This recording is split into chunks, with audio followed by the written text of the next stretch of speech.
né? A gente vive nesse mundo caótico de treta, crise, xingamento e tudo mais, e eu percebo que o eleitor do Flávio, e que compartilha das nossas ideias, ele é o contrário do gado.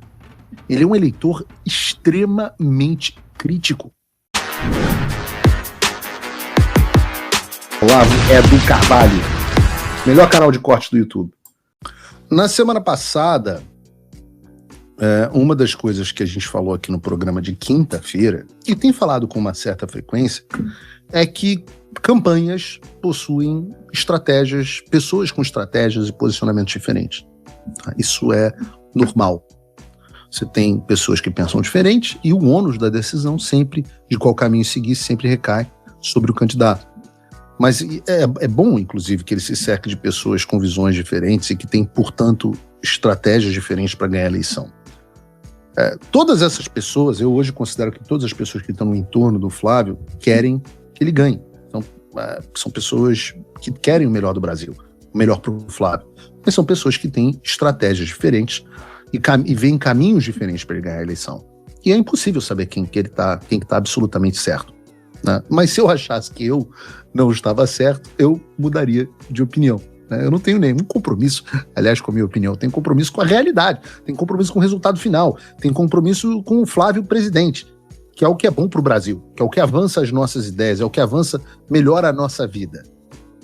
E uma das divergências que existe é a respeito de como lidar com o próprio eleitor. Pois hoje saiu uma pesquisa da Meio Ideia que demonstra, é uma boa notícia, Flávio Bolsonaro à frente de Lula por menos de 1 ponto percentual, 0,8 pontos percentuais. Menos de 1 ponto percentual. 0,6, perdão. Eu não consigo enxergar aqui. 45,3 tem como aumentar? 45,3 a 44. É que o meu retorno é pequenininho, não mudou nada. 45,3 a 44,7. Pronto. É uma vantagem pequena. Mas há um componente importante a se observar, que é esse componente que eu comentei na semana passada. Eu perguntei aqui no programa o quanto que o eleitor do Flávio está à frente, é um resultado maravilhoso, melhor do que qualquer Bolsonaro teve até hoje, mas o quanto que esse eleitor do Flávio estaria consolidado, o quanto que ele aceitaria de posicionamentos que são moderados demais e o quanto que ele aceitaria da falta de exposição de pautas de direita, que são muitas, as posições do Flávio de direita são muitas. Essa, por exemplo, da maioridade penal, que eu disse ontem, e trago aqui, porque ontem a gente estava sem o gráfico, vejam que coisa impressionante. 90% de aprovação para a redução da maioridade penal. Uma pauta do Flávio Bolsonaro. Impossível, né? Mais aprovação. Não existe nenhuma pauta popular com mais aprovação que isso. Tantas outras pautas que são do Flávio, são na área de segurança pública, econômica, etc., o próprio posicionamento dele antissistema são pautas de direita. E é por isso, inclusive, pela essa falta de divulgação de propostas do Flávio, que a gente travou uma guerra tão grande com os deputados que têm influência sobre a base e que não dão visibilidade necessária a essas propostas direitas do Flávio. Né? Não basta só fazer conteúdo contra o Lula. É bom fazer conteúdo contra o Lula, claro, mas é importante mostrar aos eleitores quais são as propostas do Flávio, qual é a ideia do Flávio. Olha a luta que o Flávio está travando para que um vagabundo de 17 anos que matou alguém, que roubou alguém, não continue solto. Mas existe uma tese no entorno da direita e com influência na campanha, e eu já trouxe essa tese aqui, de que o Flávio já tem o voto bolsonarista. Os eleitores dele já estão consolidados. Eu disse aqui no programa, esses dias eu ouvi uma outra frase de que o Flávio podia estar pintado de merda que o percentual da população contaria votando nele. E eu discordo muito.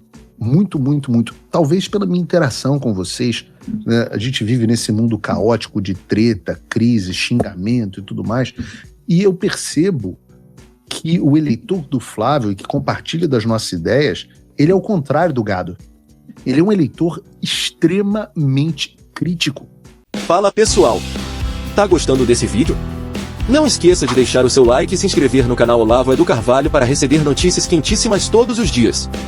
Isso ajuda demais o nosso trabalho e o YouTube irá recomendar para mais pessoas. Essa pesquisa do Meio Ideia mostra exatamente isso, que o eleitor da direita é o mais crítico, e mostra em números. Por quê? Porque em termos de consolidação de voto, a realidade das pesquisas mostra o oposto dessa ideia de que o Flávio já tem os votos da direita. Por quê? Porque, segundo a pesquisa, 43,1% das pessoas que dizem que vão votar no Flávio afirmam que ainda podem mudar o seu voto. Compara isso com Lula, cujo o número de eleitores que ainda podem mudar o voto é de que percentual? 27%. 27%. Aí vocês façam as contas.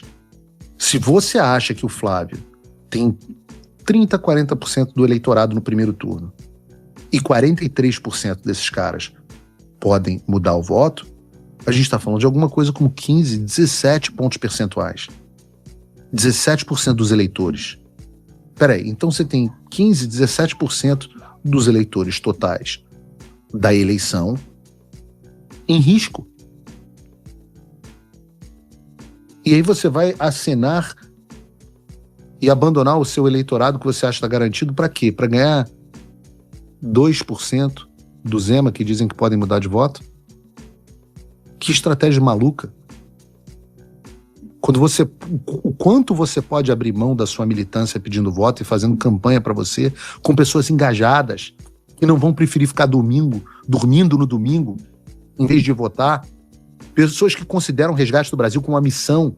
O quanto você está disposto a abrir mão das pautas conservadoras que essas pessoas querem para conseguir o percentual de votos ínfimo do Zema ou quem quer que seja. É uma conta que não faz sentido. E às vezes, é óbvio, né? Existe um raciocínio fácil, um atalho mental que o sujeito sente um gênio nesse atalho. De que o Flávio tem 40%, o Lula tem 40%, então tem 20% aí no meio que eu preciso conquistar. Como é que eu faço para conquistar os 20% que não estão votando em mim? Aí eu vou adotar uma posição que não é a minha e vou adotar uma posição mais neutra para me tornar mais palatável a essas pessoas. Esse é o raciocínio direto, mas errado. Porque política não funciona assim. Você precisa de cabos eleitorais, você precisa de uma população motivada, você tem um fenômeno de não voto, você precisa diminuir o percentual dessas pessoas que não votam. Então, o grande desafio, e por isso que é um raciocínio mais sofisticado, é como você vai conquistar eleitores que não estão votando você sem perder os que já votam em você. Se política funcionasse dessa forma fácil, fala assim, moderei o meu discurso, então vou ter um voto moderado, não vou perder o voto conservador, aí virar fácil. Não precisava nem de estrategista. Ganhar a eleição seria tranquilo para um político relativamente popular. Na verdade, quem ganharia a eleição seria o Geraldo Alckmin, seria o Ratinho Júnior, porque ele é moderado, todo mundo vai poder votar nele, ele não perde nenhum eleitor. Só que a política mudou, não existe mais isso. Assim foi durante muito tempo. Mas a política não é mais assim. A política hoje necessita de engajamento. Felizmente, eu não vou trazer só a solução, não vou trazer só o problema, eu vou trazer a solução, porque eu acho que a solução é até relativamente simples. O Trump voltou. Isso já deve ter tirado um peso das suas costas. Mas e o Brasil? O nosso país continua atolado e achar que só a vitória do Trump vai resolver tudo é ilusão. Nada vai mudar sozinho. E pode ter certeza de uma coisa, ficar xingando muito nas redes sociais não vai fazer diferença nenhuma. Você vai continuar esperando alguém fazer alguma coisa por você, um político, um salvador da pátria? Esquece. Se ninguém tomar uma atitude, nada acontece. Eu estou fazendo a minha parte. Eu parei a minha vida por isso. Mas, se você quer saber como pode ajudar sem precisar largar tudo, a resposta é simples: apoiando quem está na linha de frente. Sem esse apoio, sem essa linha de suprimento, esse trabalho morre. Sem estrutura, ninguém avança. Então acessa www.paulofigueiredoshow.com/apoie e com $5 por mês você pode fazer parte disso. Se puder mais, eu recomendo, seja um patrono Gold e participe ativamente no grupo que me ajuda a pautar esse debate. O que vai definir o futuro é quem faz e não quem reclama. A escolha é sua.